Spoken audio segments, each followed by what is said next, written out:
For centuries, the university functioned as the primary engine for advancing human knowledge, designed for the deliberate, analog transmission of ideas.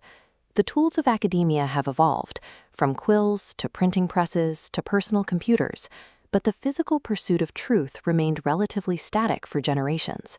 It relied on students sitting together in rooms like this, wrestling with complex subjects. Now, that ancient institutional DNA faces a new pressure. For the first time, human intellect shares the campus with a non-human intellectual partner. A university's survival no longer relies on the endurance of its brick-and-mortar buildings. It depends on its ability to adapt its methods to this new intelligence without abandoning its foundational mission. When generative artificial intelligence arrived on college campuses, it hit with rapid, uncoordinated force, disrupting traditional workflows in both lecture halls and research labs. It created an immediate willingness-usage gap. While leadership drafted high-level digital visions, the teaching staff on the ground struggled to translate those strategies into practical AI literacy for their daily classrooms. Documented risks began to pile up. Unguided AI adoption opened the door to hallucinations, plausible but entirely fabricated facts, and presented threats to academic integrity through unverified citations and plagiarism. Confronted with these risks, administrators faced a difficult choice. They could either ban the technology entirely out of fear and fall behind, or adopt it uncritically as a productivity shortcut. Avoiding these traps required a shift from ad hoc adoption to strategic governance. Universities had to translate their mission statements into concrete AI practices, ensuring that curiosity, integrity, and care remained the true measures of intelligence.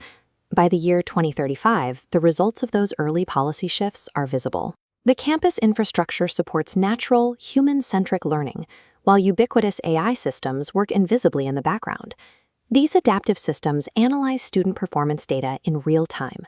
They provide personalized feedback, automatically tailoring the depth of a subject to an individual's learning speed. This network democratizes complex tasks. Students and researchers offload massive data synthesis to the machine, which accelerates discoveries in data-heavy fields like climate modeling and healthcare. Students here approach AI as fundamental material for thinking. They use it to expand capability and deepen their research rather than bypassing the work. This flowchart illustrates the human-in-the-loop framework. In this model, AI is strictly a recommendation engine. It synthesizes student submissions, evaluates against rubrics, and drafts a preliminary score for review. But the machine doesn't have the final say. Faculty act as essential ethical agents. They review the AI's output, validating the final grade based on cultural nuance and student intent. By stripping away hours of rote grading and administrative screening, professors are suddenly freed up to be deeply engaged mentors and active research partners. The human-in-the-loop model demonstrates that institutions can harness extreme processing power without sacrificing moral agency, fairness, or professional autonomy. The ultimate metric for this system is the student it produces.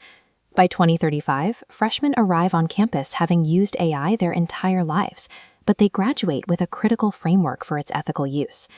Their curriculum is designed specifically to overcome the illusion of finality, the psychological tendency to look at a perfectly formatted, computer-generated text and accept it as complete and authoritative truth. Instead, these graduates possess a constellation of AI literacies. They identify algorithmic bias, demand data transparency, and shape technology for the community. In a world where a machine can instantly draft any essay or write any code, rote memorization holds little value. The true mark of intelligence becomes the uniquely human capacity to ask better, deeper questions. Even as the technical landscape accelerated over the last decade, higher education remains a physical, deeply relational endeavor rooted in community. The universities that thrive today are the ones that deliberately map their technological practices to their oldest human values.